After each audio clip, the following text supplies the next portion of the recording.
My name's Sam and this is Frugalisama. Welcome to my channel where I talk about all things sewing, and today is day 2 of 100 days of sewing. I'm going to run out of fingers if I do that every day, aren't I?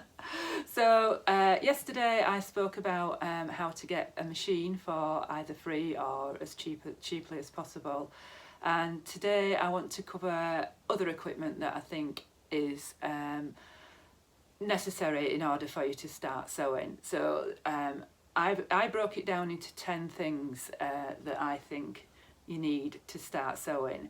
Number 1 was a sewing machine, number 2 are patterns, and number 3 are fabric.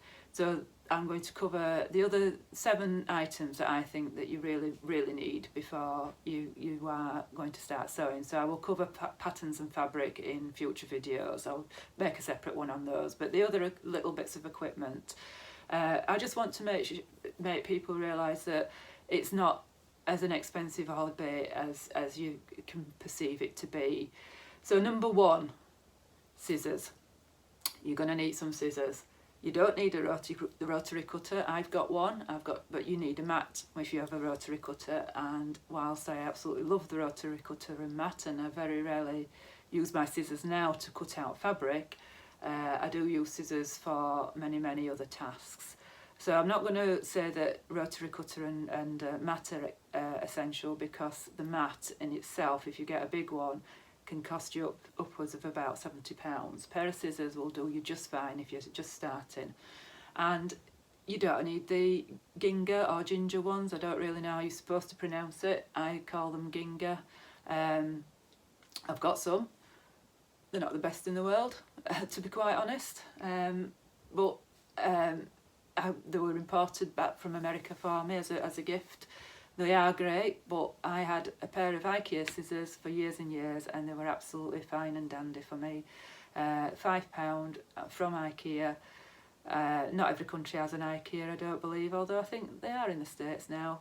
I don't think you'll get them sent by post, but they're absolutely fine.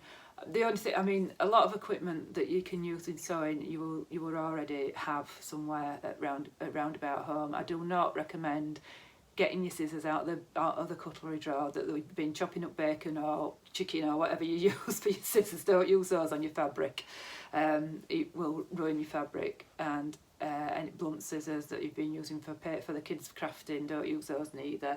Every sewer will tell you your sewing scissors are your precious scissors, and just keep them for your fabric. Like I say, you don't want to be cutting into fabric and ruining it with something that you've had grease on it, or bits of glitter, or that are blunt and you're having to hack away through it. So just keep a nice pair of scissors separate. Like I say, the ones from IKEA are around about £5. You can get cheap enough scissors off Amazon, eBay.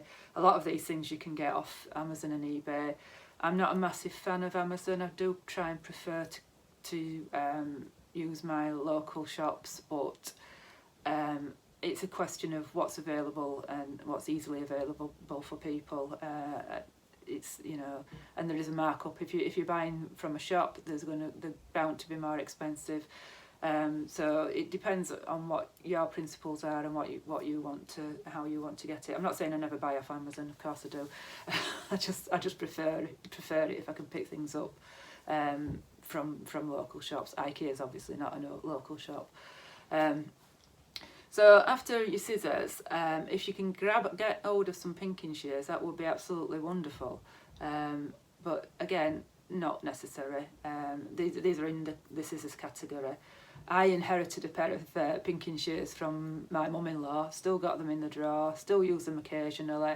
They're not ideal, but they are better than having to spend £120, £130 on an overlocker. They have a separate function as well. But again, if the kids have been cutting out around Christmas cards to make your labels or whatever, they might be a little bit blunt, and they're a devil to sharpen a pinking shears. If you've got any ideas how to sharpen pinking shears, I put a call out on Instagram not so long ago about how to sharpen them. I've tried sandpaper, I've tried all sorts. It doesn't work. After your normal scissors and your pinking shears, a tiny little pair of scissors or snips are absolutely ideal as well. just for close-up work. Again, you can use just one pair of scissors. If that's all you've got, that's absolutely fine. But a pair of nail scissors, if they're sharp enough, are absolutely fine. Again, you've probably got these kicking about at home. You don't need to get new ones. So after your scissors, what's the most important? A tape measure. You can't do a great deal without a tape measure. You need to measure yourself, you need to measure your fabric, and one of those old plain ones. It usually costs you about £1 or £2 from your local haberdashers or fabric shop. They're usually on the counter, and you're not a seamstress until you wear your tape measure around your neck. On to my next most important thing, and obviously you're going to need thread, and I will use any old thread. I don't care. It's not ruined my machine so far. So 3 for £1 in my local shop. People will advise you against using cheap threading, that it puts lint into your machine. But I think if you're just starting out sewing and you're on a budget and you want to use cheap thread for a while, use cheap thread. That's my advice. I might be wrong, I don't know, but I've never had any bother with it.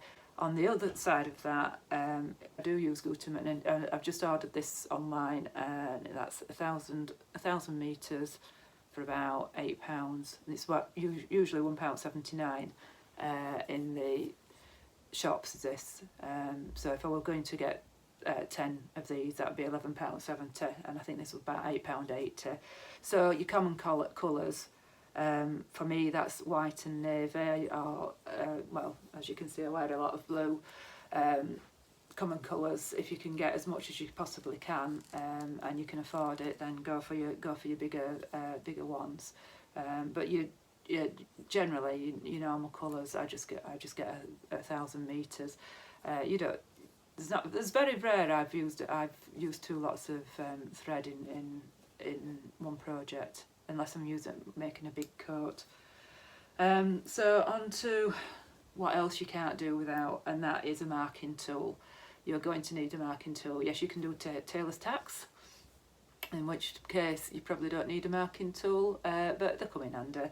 And I've used friction gel pens for quite a long time, but I've noticed the price of those are going up and up and up.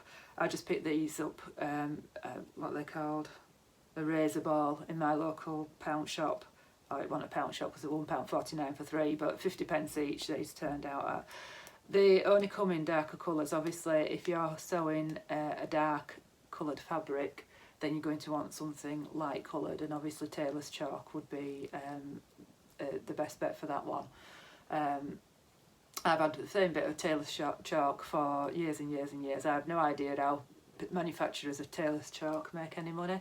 But in a pinch, if you've got some bits of slithers of soap, these are ideal. I use this on darker material if I can't find my chalk or whatever. It marks the material nicely and it washes off nicely. And it's just the odds and ends of bits of soap that you use. I've never had any bother with that neither. So that's your marking tools. And the next one would be pins and a pin cushion. So when you're starting, I would recommend using pins and pin cushion. I tend to use pins or quilter's clips now because I've done quite a bit of bag making. I've accumulated some quilting clips too. But pins, next to nothing. And if you want a pin cushion, that's a great first project we could do. But yeah, you could have a look at those online. You don't need to buy it. Why would you buy one when you can sew? You can make yourself a pin cushion as your first project. And the next thing you definitely can't do without, and I'm willing to bet that 99% of people have got one, is an iron and an ironing board. Yes, it's 2 things, I'm sorry, but I'm counting them as one. You cannot get a good result without an iron, and if you don't like ironing, call it pressing. But you're going to have to do some ironing. Every seam needs to be pressed to make it look like it's finished properly, so you're not going to get away with it, I'm afraid. Like I say, if you don't like ironing, then call it pressing, you'll get round it. A lot of sewing is not actual sewing, unfortunately. A lot of sewing is cutting out fabric, cutting out patterns, bit of ironing. You know, the time I might do a little experiment one day to see how much time is actually spent at the sewing machine compared to all the rest of it. So yeah, an iron and a good ironing board. I never turn a good iron down. If anybody is having an house clearance or somebody's died or whatever, and there's a spare iron going, I always grab it. That's that's my top tip of the day. Grab yourself a free iron. They're generally not expensive anyway. You can pick one up for £20–25 if you don't have. But if you're one of those unusual households who really don't iron, I'm afraid you're going to have to get one. And every sewer's best friend, oh, we're calling ourselves seamstresses now, aren't we? You're going to need one of these. Seam ripper. You're going to really need one of these. If you've inherited a sewing machine and it's come with a seam ripper, bin it. There's nothing worse than a blunt seam ripper. You will ruin your fabric if it's blunt. They don't last forever, unfortunately. There are some better quality ones, absolutely there are, if you want to pay a lot of money. These I've just got off Amazon. I think there were 8 for £5.99. You can get them a lot cheaper. And in fact, what I'm going to recommend now is if you go over to Jay's series of vlogs at the Camden Stitch, she has done a very thorough compare and contrast of buying essential tools. She's got a few more in there. I think that is all you need, really. She does a compare and contrast of buying on Wish, on eBay, on Amazon, and the price differences. And she quite rightly says most of it comes from China, so if you're buying it in a shop, all you're doing is paying for their rent. If you're buying it from somewhere like Wish, then everything's imported from China anyway, or not everything, but a lot of it's imported from China anyway. But you're buying directly, not from the manufacturer, but from the distributor, and you're cutting out the middleman. But you're going to have to wait, unfortunately, because if it's coming from China, it ain't going to come next day like it does on Amazon, or if you go into your local fabric shop. Once again, but the time that this is recorded is 3rd of July 2020, and fabric shops and that sort of shop are just starting to open again. If you don't feel comfortable going, then just order it online. Right, so that's it. Those are the 10 things that I think you need to start sewing on a budget. So you've got a machine, fabric, patterns, fabric and patterns I'll cover in another one, thread, measuring tool, marking tool, seam ripper, pins, an iron and an ironing board, and scissors. 10. Let me know below if you think I've missed out something essential. I was chatting to some pals the other day and they came up with a few other things which I will cover in a different video. But I think those are the 10 essential things. Obviously you're going to need somewhere to work, and I think I'll cover that in a different video as well. But for now, I think that's it. Just let me know below what you think are essential that you cannot live without in your sewing life. Or do you think those are that's the bare minimum that you can get away with?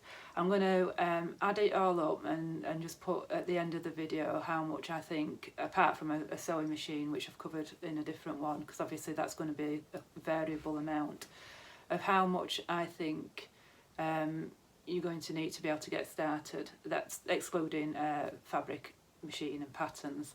I'll come back next time and I will talk to you about how to get fabric for as cheaply as possible. Okay then, thank you, and I shall speak to you next time. Bye.